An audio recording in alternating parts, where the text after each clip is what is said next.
এই ঘটনার মাধ্যমে যুক্তরাষ্ট্রের রাজনীতি একটি উদ্বেগজনক মোড় নিয়েছে। এর ফলে যুক্তরাষ্ট্রের নির্বাচনী প্রচারণার ধরন বদলে যেতে পারে বলে ধারণা করা হচ্ছে।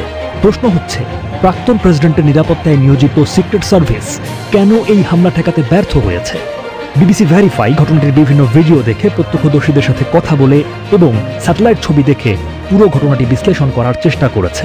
শনিবার পেনসিলভানিয়ার বাটলার শহরে একটি প্রচারণা অনুষ্ঠানে ডোনাল্ড ট্রাম্প বক্তব্য দিচ্ছিলেন।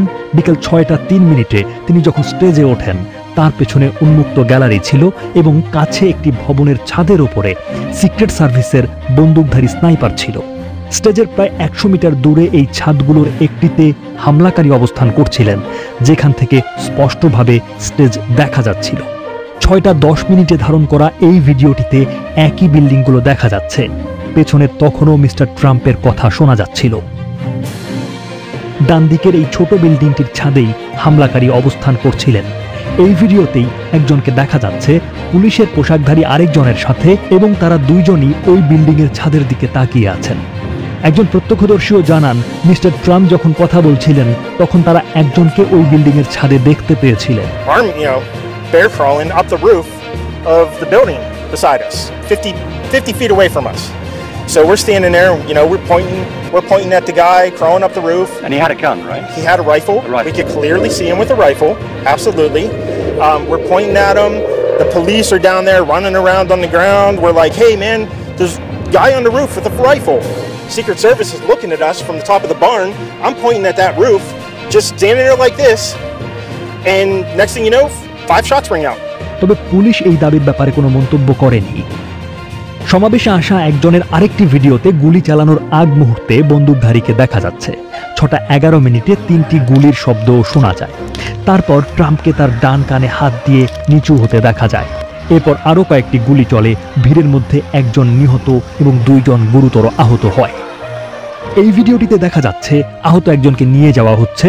অন্যান্য ভিডিওর সাথে মিলিয়ে দেখে বলা যায় যে এটি স্টেজের পেছনের ডান দিকের এই উন্মুক্ত গ্যালারির ঘটনা। বন্দুকধারীর অবস্থানের সাথে মেলালেও এই জায়গাটি থেকে স্পষ্টভাবে দেখা যাওয়ার কথা। সিক্রেট সার্ভিসের ভাষায় গুলি চালানোর পরপরই হামলাকারীকে নিউট্রালাইজ করা হয়। এই ভিডিওটিতে ছাদের ওপর অচেতন অবস্থায় একজনকে দেখা যাচ্ছে। অন্যদিকে তখন স্টেজে সিক্রেট সার্ভিস সদস্যরা মিস্টার ট্রাম্পকে ঘিরে রেখেছিলেন এবং তাকে সরিয়ে নিয়ে যাচ্ছিলেন। এখানে এই হত্যা চেষ্টার একটি পূর্ণাঙ্গ চিত্র পাওয়া যাচ্ছে।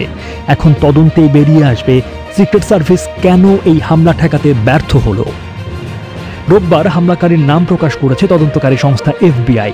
তার নাম থমাস ম্যাথিউ ক্রুকস, যার বয়স মাত্র 20 বছর।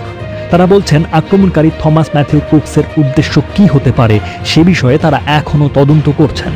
মিস্টার ট্রাম্প নির্বাচনী সমাবেশে ওই হামলার পর শনিবার রাতে গণমাধ্যমকে দেয়া প্রথম সাক্ষাৎকারে বলেছেন যে তিনি তার জাতীয় সম্মেলনের বক্তৃতা সম্পূর্ণ নতুনভাবে লিখবেন।